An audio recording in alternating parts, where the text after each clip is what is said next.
Okay, so sa mga pagkakataon ito, i-exact location natin kay iti mismo nga barangay Nararagan, iti Ballesteros, Cagayan, na kung saan po dito nakatira ang balitang-balita na top notcher sa 2014 na CPA examination. At mamaya kakusapin natin yung very, very happy and proud parents ng ating top notcher. At kinukuha na natin yung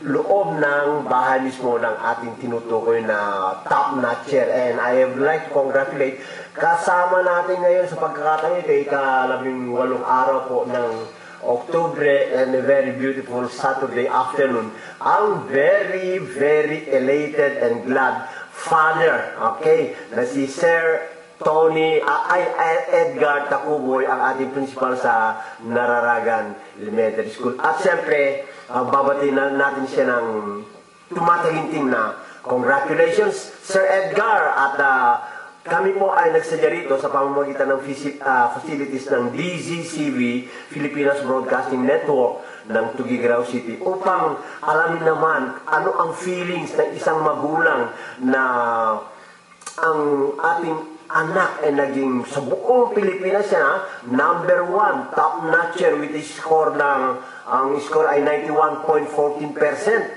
At ang layo nung second sa kanya, mga almost 1% ang layo. And I know for sure na maligaya. Hindi lang kayo po, ang buong Ballesteros ay maligaya. Dahil sa balita ito, ng tubong Ballesteros, particularly dito sa Nararagan, Ballesteros, Cagayan, ay nagbigay ng another feather sa mga taga Ballesteros.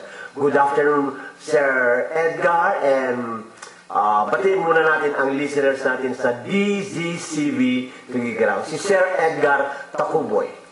Magandang hapon po sa ating lahat. To all the listeners of the DZCV Tuguegarao, magandang hapon sa inyong lahat. At ngayong hapon, narito po ang Ginoong Gimayen upang interviewin ako. At ako po'y natutuwa at ngayon kukuha ako daw ng pahayag tungkol daw sa top 1 ng aking anak, si Mark, sa CPA board exam. Yan, buuin mo yung pangalan, hindi ko pa binabag. I want you, gusto ko na ikaw ang bumagit ng buong pangalan ng ating anak na top notcher. Opo, ang aming anak na si Mark Anthony Blanco Tacuboy. Top 1 nationwide CPA board exam grade 14. At ako po'y bilang magulang ni Mark, siyempre, masayang-masaya po kami. Sa totoo nga, nung tumawag siya early in the morning of Thursday, around 4:15 nang tumawag ang aming anak. Very early in the morning, Yes, very early. Kababangon ko lang po. At tumunog ang aking cellphone. Ako, nakita ko ang aking anak ang tumawag. Nako, anak, good morning. Napaga yata ang tawag mo, sabi ko. Papa, meron na pong resulta ng board namin. Ha? Oh, anak, musta? Anong result? Ako, suspense pa. Hindi agad sumagot. Binitin ka? Binitin ako. Pero nararamdaman ko, medyo umiiyak siya. Siguro umiiyak siya sa tuwa. Oo. At sabi na niya, Papa, top 1 ako sa board exam. Wow, napasigaw, napalundag pa ako. Praise God, sabi ko. Praise God. Praise the Lord. Naisigaw ko ng 3 beses ng thank you, Lord. Pati katabi namin, kapitbahay, nabulabog. Naintindihan nila yan, Oo, nagising agad. Sa tuwa namin, umiyak na kami ng anak namin, yung kasama namin yung bunso, isa naming kasama sa bahay ng aking sawa. Yun, iyak na kami sa Berlin. Nagpapasalamat kami sa Panginoon dahil sinagot niya ang aming mga panalangin. Actually, sir, araw-gabi, pinapanalangin namin, nagde-devotion kami. Actually nga, At least nagbunga ang ating debosyon. Opo. Okay. Si Ma'am Perlin nga, nagfa-fasting pa eh. Dahil naniwala kami na walang imposible sa Panginoon, na kung anuman ang hilingin mo sa Kanya, kung ikaw ay naniniwala, at lahat ng plano mo, i-commit mo lang sa Kanya, walang imposible sa Kanya, ibibigay niya. At ngayon, napatunayan namin na talaga napakabuti ang Panginoon. God is so good. Yes, sir. God is so good. What a great blessing. Yeah, and kasama niyo po ako, Sir Edgar ni Ma'am Perling, na nagbubunyi sa tagumpay ng ating anak na si Mark Anthony. Kasama po ang, hindi lang ako yung buong Balyeser, sabi Yes, of that ang dami nang bumabati sa Facebook at saka mga ganon. At ito nga, yung sinadya ko sa hapon ito dahil naatasan po ako ng Filipinas Broadcasting Network, DZCV Tuguegarao City. Napuntahan ko at ang pag-aakala ni Sir Cadel Trilles ay nandito si Mark Anthony. Pero hindi pa nakakarating ang ating anak ko. Bukas, okay. Now, nung tumawag po si Mark sa inyo, ng umaga-umaga mga 4:30 ganyan, nabanggit ba kung paano niya nalaman yung na-access yung resulta? May nabanggit ba siya? Tanong ko po sa kanya, anak, kanino mo nalaman ng resulta? Yes. Kalalabas lang. Sabi niya, tinawagan po ako yung dating top na chair na sa St. Louis. St. Louis din, ha? Oo. Tinawag agad sa akin. Ang aga-agang siyang tumawag sa akin, sabi niya ng aking anak. At ibinalita na ako daw ang top 1. Kita na niya sa internet, sabi ng aking anak. Sigurado ka ba, anak? Sabi ko, You want to be certain, no? Oo, papa. Kasi nakita na sa internet. Lumabas na pong resulta. Tinawag ko sa akin. At hindi lang isang tumawag sa kanya, meron pa raw tumawag na kaibigan niya. From St. Louis din? Yes po. Dahil apat ata yung nasa top 10 na coming from St. Louis of Tuguegarao. Yes, sir. Yung top 4, kaibigan niya, sa best friend niya yun.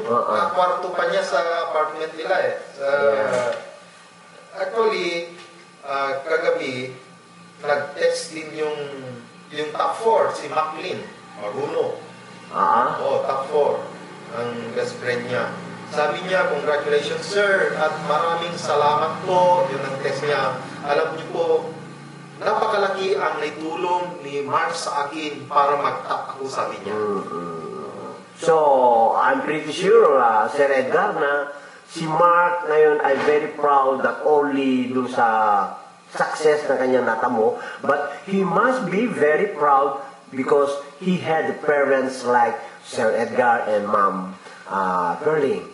How does it feel to be a parent of top-notcher of the 2014 CPA examination? Ano ang talagang mixed emotions mo, feelings mo ngayon? Sa ngayon at tinatanong ko, mismo, harap-harapan, face-to-face tayo, how does it feel to be a very proud parent, to be the parent of yung top-notcher, Yes, sir. Ano ang nararamdaman natin? Yung maliban din sa pagsisigaw mo nung itinawag sa iyo, ano pa, Sir Edgar?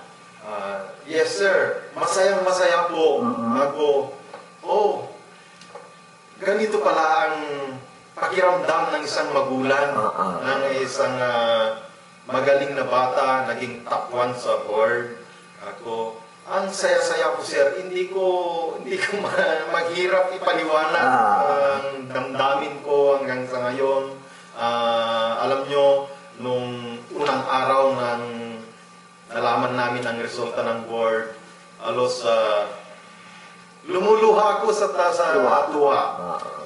And then we have always to thank the Lord, no? Yes, lagi kong pinapasalamatan si Lord dahil kung hindi siya, hindi namin nakamit ang blessings na ito. Kaya malaking pasasalamat namin kay Lord. At ako, bilang magulang, alam natin na maraming pinaghirapan natin sa pagpapaaral, maraming sakripisyo, malaking sakripisyo talaga. Ngayon din ang aming anak, alam namin na talagang pinaghirapan niya ng gusto. Marami rin siyang sakripisyo bago niya nakamit ang kanyang tagumpay. Kaya diyan ako naiiyak, umiyak ako. At Lord, sabi ko, kahit man maraming sakripisyo, maraming hirap na pinagdaanan namin, na ngayon, parang na-harvest na. Tinig na nabunot. Oo. Mararamdaman ko, parang kasali na po ako sa feelings na yan at dama na ako niya siyempre, kasamahan, mga ganyan. And again, ulit na ang buong Ballesteros ay very happy, very proud na magkaroon tayo ng tubong nararagan Ballesteros again na number 1, you can just imagine that, on top, next to no one, sa CPA 2014. Yes, sir. Itay nga Rodligat, sir. May ni Ma'am Yoli Titoy, the former principal of Naragan Elementary School. Minsan nagtapos ng aming anak. Yan, bigyan mo ko ng background from Naragan, about Ma'am Yoli. Ano naman ang, she must be very happy. Yes, sir. Kasi nasa Tugigaraw siya ng malaman namin ang resulta. Kararating lang kahapon. Kaya ang aga-aga niya pumunta sa aming bahay.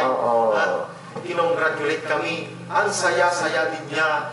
Alam niyo, si Ma'am Yoli, the former principal of Naragan Elementary School, classroom teacher pa lang noon.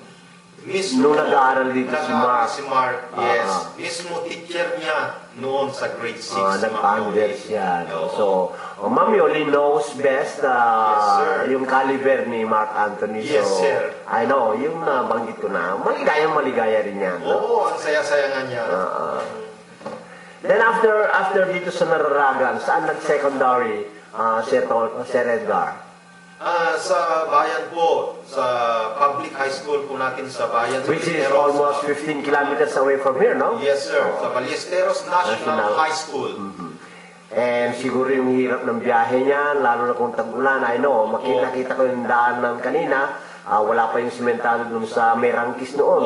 Okay? And yung mga sakripisyo niyo na talagang na-experience ni Mark ay nagbunga na ngayon at tulad natin, maligaya. And after nag-aral sa Ballesteros National High School, nung nagtapos po ng Ballesteros National High School, ano po ang rank niya?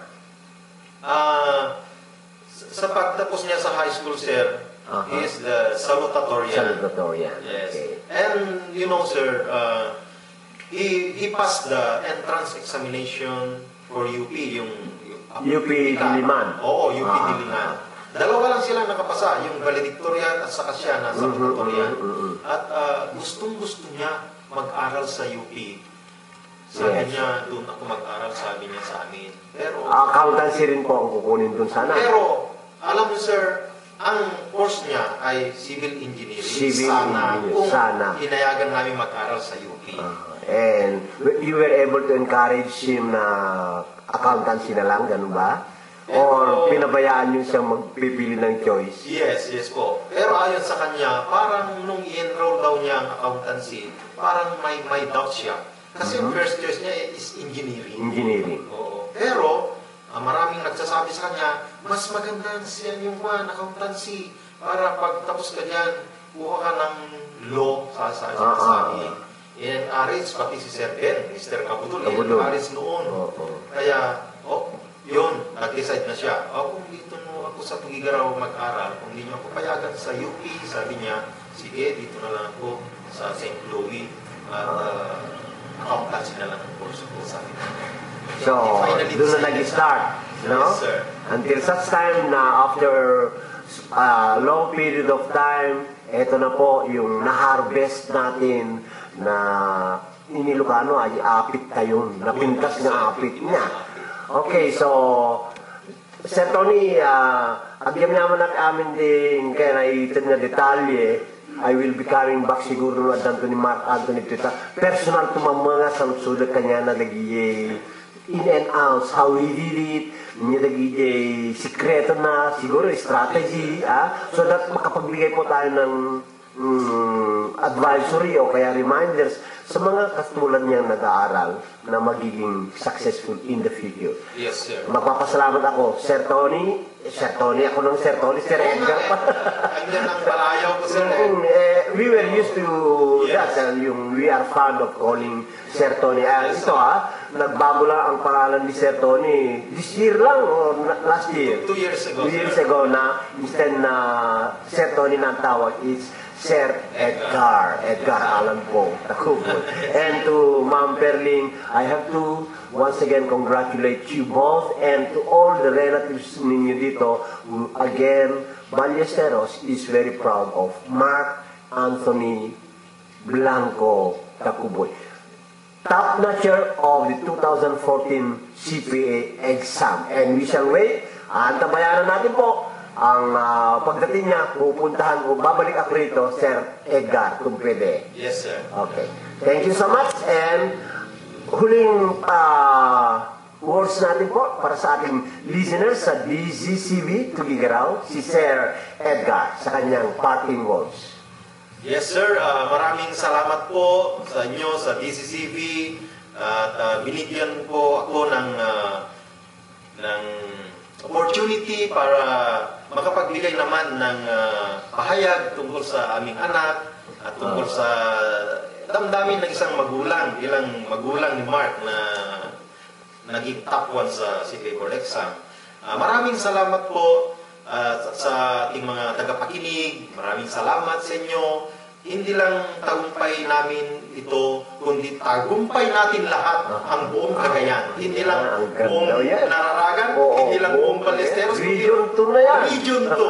Buong region 2. Nationwide. Yes, sir. Nationwide. Okay, atin po narinig, face-to-face, personal, in blood, bones, and flesh, ang very, very proud and happy father of Mark Anthony Blanco Takuboy. Once again, congratulations and have a nice day. Thank you po.